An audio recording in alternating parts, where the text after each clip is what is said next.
This is your channel, not mine. I know. Hi, my name's Ollie Bliss and this is my channel Book Draw. For those who don't know, I enjoy looking at queer fiction, but today I'm doing something completely different. Oh, thanks. I'm here with Simon Savidge. Hi! Hi. Of Savidge Reads. Of Savidge Reads, sorry. Some people might know where I'm from, might not know where I'm from. It's pretty No, much they might not unlikely, but Could be possible.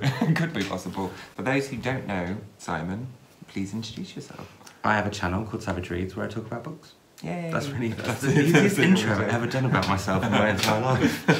Talk about books sometimes on YouTube. Yeah, he's a very nice man. Very lovely man. And we've just done a video over on my channel where we're talking about the fact that we're launching a queer quarterly book club and discussion thing. Oh. Basically, it's a queer quarterly. We'll choose a book, like next month is this one, which is My Brother's Husband by Gengoroh Tagame. And on one channel we'll have the book chat, and then on the other channel about the book, and then on the other channel we'll be talking about either a topic that comes up in that book or something to do with the literary queerness in some way. So it might be that if the book doesn't have enough for us to talk about in its own, like, or a theme that makes us go, ooh, we want to talk about that. Yeah. We might be like, oh, why are there loads of gay poems around at the moment or something? Yeah. Because there is. There's a lot of gay male literature coming out, poems coming out. So, I wanted to say fiction, and poetry isn't fiction. It's just all poems. If you've joined this and never seen my channel before, you will never go. I wanted to talk about some of the things that Simon spoke of when he was doing a little wrap-up about Simon versus the Homo sapien agenda. And you had gone and seen Love, Simon. Which Love, Simon. Love, Simon. And I've read, I enjoyed, they're both brilliant in different ways, aren't they? Different ways, yeah. Very different ways. But then you mentioned that, like, you've experienced, when you're in that process of coming out in an environment, how people just make decisions about who you are and how you present yourself and how you are labelled by everybody else around you, and that might not necessarily sit well with you, and you almost have to fight all over again to define yourself and also make people see you for who you want to be, and also when you give over the fact that you are coming out as someone who identifies within the queer spectrum. I still don't know what I identify as some days. Oh, really? That's what I think it is. I think, well, also, like, so, for example, it wasn't so bad at school, but I did have an issue where people would say, when I came out to some of my friends, were like, oh, I've always wanted a gay friend. And I was like, well, I don't want to be your friend then. That to me, I was just like, oh, great, I'm one of your collection, how lovely. But then... Do you think they were trying to give you permission at that point, though? Just to say... No, because I don't believe in all that. Do you know? You know, when people are like, I'll give you permission, what, to be myself? No, to come out and say... No, because I'd come out when they, they said it afterwards. Okay. So it wasn't like they'd gone, are you gay because I want a gay mate? No, it was more like I came out and they were like, oh, you know, oh great, I've always wanted a gay friend. I was like, okay, interesting. But what I noticed more was, and it was actually it was years later in my mid-20s, I remember I was working for a company and I was the only gay man, well, openly, that I know of, who was working for that company, until another guy started who was very, very clearly a gay man. And I embraced that and thought he was a brilliant character. But what annoyed me was that one, I was told, like, you need to take him out for lunch stuff because you two will get on because you're both gay. And I was like, right, okay, interesting. And two, the other thing was like... I love it when they backtrack as well. I mean, because, like, you could get on. Yeah. I didn't mean you'd be in, like, a stationery cupboard or anything, but, you know. And we didn't, just to make that clear. But I think what I found tricky was that then there was this thing where, and this is just the way that it was portrayed, Richard, and I will name him, I'm going to say him, but Richard became known as Gay Richard, and I found it really odd because I don't like being known as Gay Simon. I prefer to be Simon who happens to be gay, although I am embracing queer more now, because I don't think I'm 100% on the gay spectrum.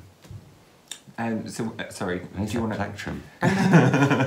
Do you want to discuss that a bit more in terms of how you label yourself or how you identify? I don't. I think that's the thing. I just call myself Simon. But that's the way that, you know, and I've done non-labelled. Well, no, but I just don't. I guess it's been Simon who happens to like men. That's the way that I see it. I don't see it as. I don't know. It's odd. I don't see it as gay or because I have had relationships with women that I see it that I'm bi. I think that's why I quite like the term queer, and I think that's why quite a lot of people are turning to that. That term's becoming more popular again, and part of that is taking ownership of that word again and making it a more positive thing. But I have never, it's not that I feel uncomfortable being, and it's really interesting. So one of the things that I do is with Stonewall, it's a school role models thing, and that's where you go and talk about your experience, and they're allowed to ask you anything for the last half hour, which is terrifying. Because you're like, oh my god, what are they going to ask? They could literally ask him. And one of the most interesting, like, it's all sorts. Oh, okay. From not from primary school, it's all secondary school, but all sorts of ages at secondary school. But one of the things that's really interesting was one of the girls at the first one I ever did, and I thought it was a really interesting question. She went, how do you feel about just being a letter of the alphabet? And I thought, that's really, really interesting. I've never thought of it like that before. But again, this is where they're so perceptive. I mean, the other question they wanted to know was about my cats. Like, they weren't really that bothered about the fact I was gay. And that really interested me because it was the fact that at that age, they're already thinking that we're being pigeonholed. And so, like, I'm stereotyped as a bear, although I still try and hold on to cub. I really try, but I think it's gone past that point. So when does that cross over? Oh, I don't know. I didn't make up the rules. I just get told. This is what you are. I just get a card in the post and be swapped. Congratulations! This is what you are. No. But I think that is the other thing as well. Is there's almost this kind of labels within the community once you're in a label anyway. Yeah, definitely. What are your thoughts on labelling? Well, like, yeah, I feel like it's something in which is problematic, and like, because I giggle, sorry, because I just thought you didn't listen to Edwards. I did not. No, that was a squeak. No, you did it, but it wasn't actually. Anyway, sorry. What were you saying? I just think that, like, because at that stage of your life, you don't have all the answers yourself. Where you actually know who you are, and you're still trying to work it out. I mean, you're still trying to work it out right now. Oh, I hope my husband might hope not. Yeah. You've got the majority of it pinned down, like, pretty much. But it is in flux. It's quite fluid, and but it's also it always irritated when someone just kind of claimed who you are, and that was just the kind of whitewash that they were giving you, and you're a one-dimensional person. With a one-dimensional character. Yeah. And if you ever demonstrated a characteristic outside of what their perception was, it was shocking, or is shocking. I think part of it is people trying to understand. So, for example, we've got a situation in my family. It's not a situation. Well, it is a situation. We have a situation in my family where one of my distant cousins is transitioning, and my great-great-aunt great-great-aunt still cannot get her pronouns right. Now, that's not because she's trying to be difficult or anything. I mean, she's been to the clinics and all sorts, like, amazing grandmother to do that, I think, and really got involved, but she still really badly gets the pronoun wrong all the time. And it's causing quite a lot of tension, but that's also because she is an 80-odd-year-old woman who is trying to get to grips with it, but actually, once you look into it, there's so much diversity in there, which is brilliant and wonderful and fantastic. But from somebody who could only imagine people as being gay, lesbian, bisexual, trans, to then go into, or in fact, trans I don't even really think was a thing in her youth. So I think to go through that and to have to open your mind to all of that, which to a lot of us seems like very normal information, actually it's a way of trying to understand, but then you open one box and you open another and another and another, or door or box or whatever, letter, it's more information, and there's a lot of stuff to process there, so I can understand sometimes where people do that thing, but I think the one thing that I find really interesting is explaining to kids particularly that if you are LGBTQ+, you will have to come out all the time. Yeah. There's not one time you do it. It is literally all the time. But that's like coming out rather than labels. Yeah, but because I guess the difficulty is as well is in terms of people who feel they have the permission to go through that process of understanding what your preferred pronoun is, and not even having the confidence to kind of go, I don't know how to address you, or like, can we have a conversation about that? And like, you just need to get that one awkward conversation out the way, and it's totally okay. And you have to ask the permission. You don't just go like, who are you? But then I think as well sometimes it's hard to almost ask permission because you want to not make it a thing. I've had friends that have transitioned and I've not asked them at what point I changed their pronoun. I've just waited to hear how they say it. Yeah.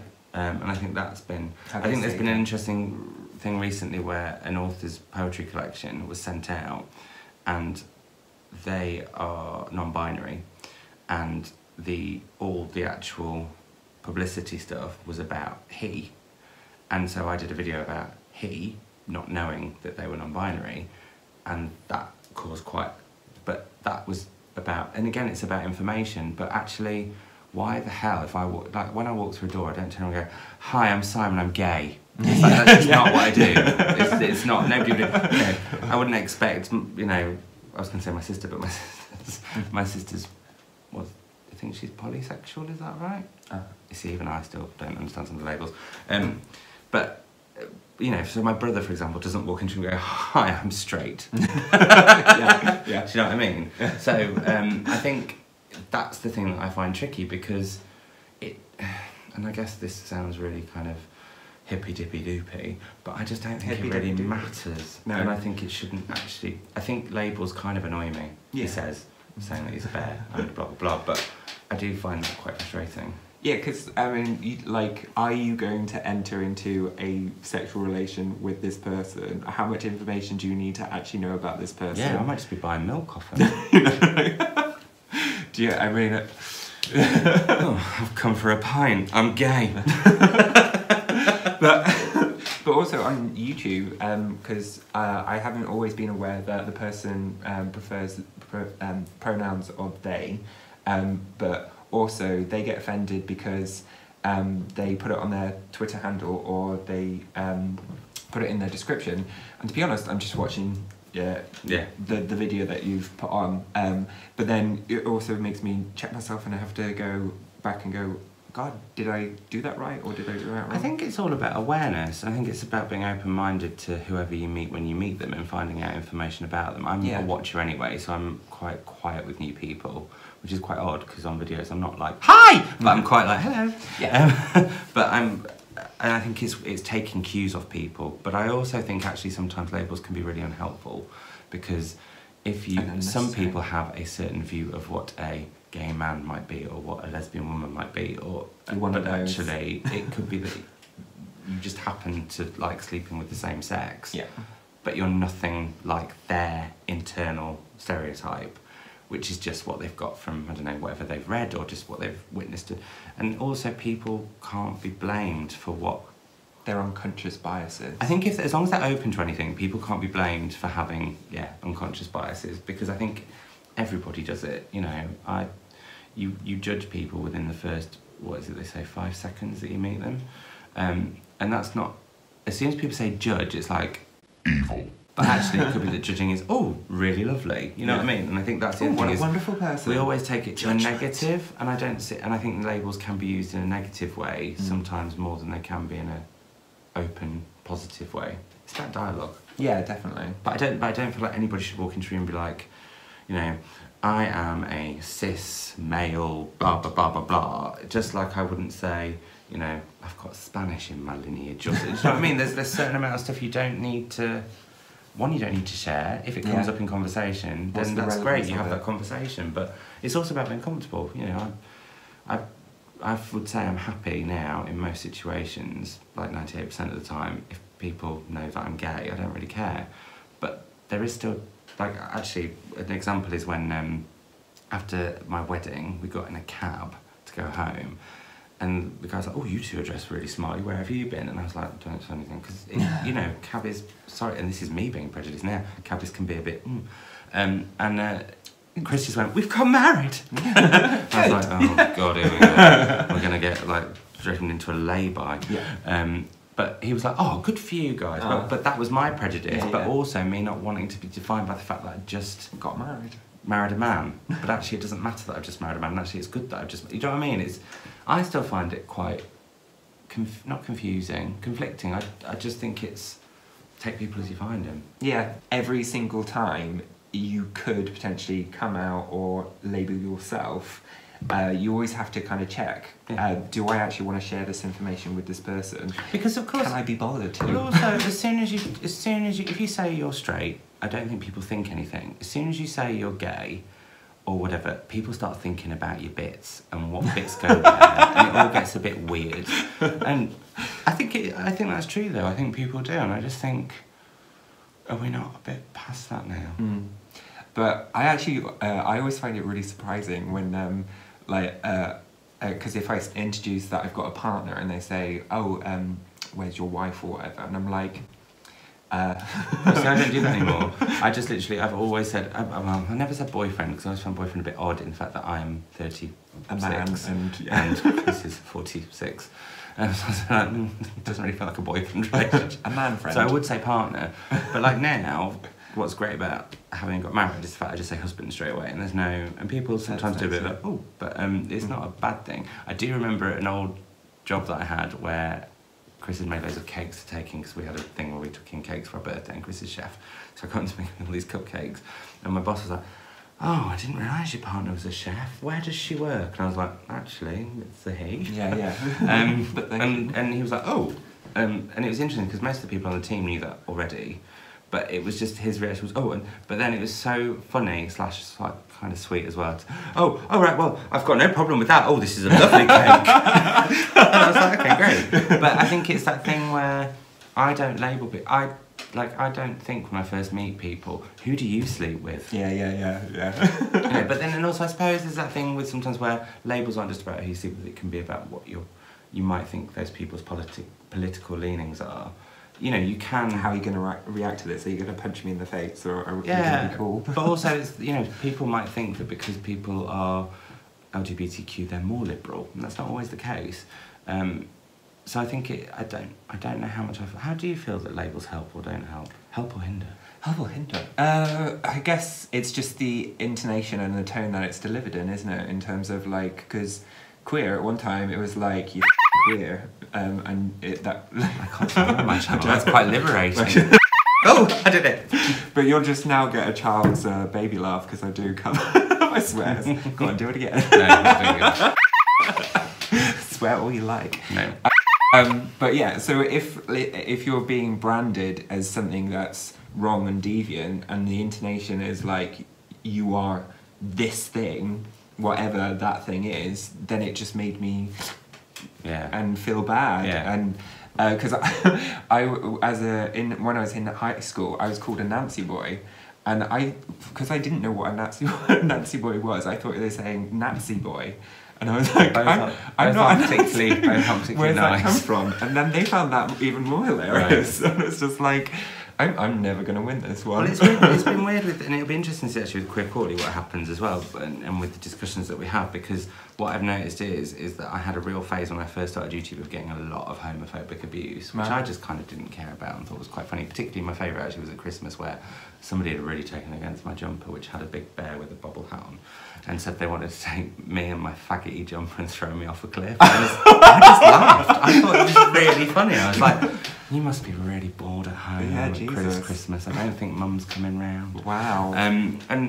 But also there's a weird thing where I was talking about it and laughing about it, and people are like, but you shouldn't even be having to go through that. But if you take a minute and just actually pause and think what that person has said and what. But also, I think as well that did make me feel a little bit resistant to doing more queer content on my channel for a while, because I thought I don't actually want to get all this abuse, and I thought, who the bloody hell? Why am I hiding myself? Why am I not being like more open with stuff? And that's when I then did Q&A with Chris. But also I do think in this day and age we haven't come as far as we think we have. No, yeah, definitely. I think there's a really quite concerning rise in the opposite at the moment. I think there's quite a lot of dark stuff happening, and that worries me sometimes. But you know. Well, in terms of like, when we, even with gay marriage, even though it was passed, there was still a ton of people who voted against it or abstained. It's just, we've got the veneer. The example I do with that is just Brexit, because it just shows that there's a lot of people who don't understand what they're talking about, and just vote based on what they think is a good idea, based on 2 sentences and a slogan. I think if people were more educated on what, and that's not, I'm not saying that people aren't educated, I'm saying if people were educated, as in people were more open with them and discuss stuff with them, just to make that clear. I'm not saying that people aren't educated, But the information was never fully given. no, but I think that's the same about LGBTQ people and labels and all that. Actually, how much of the time do people expect the information to come to them when actually sometimes the information needs to be sought out, but then people are always worried that, you know, oh, if I look up gay on Google, what does that say? What do people see? Or particularly on Facebook, maybe with the day breaches. Anyway. But yeah, I don't know. I think labels, I don't think they're a good thing, apart from if food's gone out of date. But what I did really, I mean, to get it back to a nice happy tone towards the end. But no, because it's a good, healthy tangent though. But because when I left the cinema, I saw this young guy by himself, and I thought, I bet that film has just been really helpful to you. You're alone. You've watched this like early morning, because we just watched it. Well, because it was mainly being shown at really, really ridiculously early times, which did annoy me. Yeah, I don't think it had as much showing as it should have, sorry. Yeah, no, but possibly. But homophobic cinemas. Damn you. But that would have made a huge difference to him. But also we had it where we went and saw it, and one thing was we were clearly the oldest people in the cinema, which made me feel we weren't. There was much older. Oh, no, we were. And it was predominantly, I think, about 10 rows of teenagers. Actually, I was going to say teenage girl, but there was quite a few boys in there as well. They gave it a round of applause, which I thought was amazing. This was a bunch of girls and boys, youths, who were literally giving this film like a massive round of applause, and I thought that was fantastic and really positive. And I think that's one thing that I really appreciate about this book. And also what I loved about it is, and it's something that we've said about with Queer Quarterly, is that a lot of books that are out there, or actually I don't know if we did say it in the video, but we've had discussions about it. They can be very negative, and you are going to die alone. Yeah. This is positive, and I think that's what's really nice about it. It's a really positive piece of writing. I'm really looking forward to her new one about Leah. Yeah, me too. Leah because Leah is in the book bisexual, but not in the movie. Which I thought was a missed opportunity, actually, a little bit. I did, like, the whole storyline in the movie annoyed me slightly with her. Just in terms of, like, why did she have to crush on Simon? I could see why they put that in there, because I think that probably has happened a few times. But yeah, they didn't need to do it. Anyway, this isn't a film critic, sorry. No, it's not. What do you want people's final thoughts on labels to be? Mine is, like I said, I'm going to go back to it. It only applies if the food's gone off. Nice. I think just be very careful about. Actually, labels are very important on tins. If you lose a label on a tin, you might think you're getting a tin of peaches, and it's not. It's a tin of cannelloni beans, and then you're going to be really disappointed. Or very excited and surprised. I can't say if I was excited for cannelloni beans, I might have a little bit of worry. I still really like tin peaches with carnation milk. Anyway, sorry. Good for you. Yeah, I think that's probably enough. Well, that's it then. Yeah. I've had a lovely time. Thank you for crossing over and saying hi to me. Absolute pleasure. When are we next seeing each other, Ben? Well, we're about to film them now, but we'll be back in May. You've destroyed the illusion. Sorry. I've broken the internet. Not in a Kim Kardashian way. We'll be back in May. Yes, we'll see you then. Bye. Bye.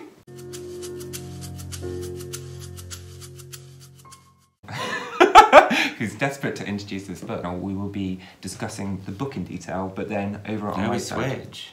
We'll switch? Yeah, sometimes it'll be... Sometimes it'll be my side, your side. So basically, we still haven't really worked out exactly what we're doing. Touching my nipple. May. Oh. Oh. Hi, Alice. My Auntie Alice has just messaged, sorry everyone.